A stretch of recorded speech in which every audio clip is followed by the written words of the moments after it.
माणसावंगी गावात बागांमध्ये द्राक्षाचे घड अगदी गळून पडलेत आणि त्यामुळे व्यापाऱ्यांनी आता खरेदीच थांबवली आहे।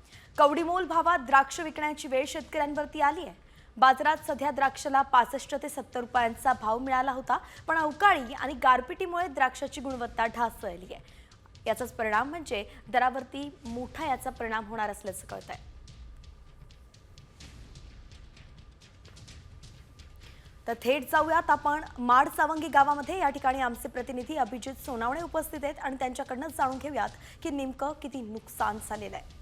ऐन उन्हाळ्यामध्ये नाशिक जिल्ह्याला अवकाळी पावसानं झोडपून काढलेलं आहे। बरं, अवकाळी एकटा आला नाही तर सोबत गारपीट देखील घेऊन आला आणि त्याचा मोठा फटका नाशिक जिल्ह्यातल्या द्राक्ष बागांना बसलेला आहे। मी आता द्राक्ष बागेमध्ये आहे। 10 ते 15 मिनिटं फुल एकदम गाराचा पाऊस झाला व त्याचं नव्हतं झालं। इतका पाऊस झाला का म्हणजे इजाचा कडकडाट खूप होता जोरजोरात आणि फुल पाऊस झाला आणि आता इथे 10 ते 12 लाखाची नुकसान झाली। द्राक्ष मनी पार तर तडकून गेले गारपिटीने। व्यापाऱ्यांनी बाग बंद केलाय। आता या परिस्थितीत करायचं काय भाऊ शेतकऱ्यांनी?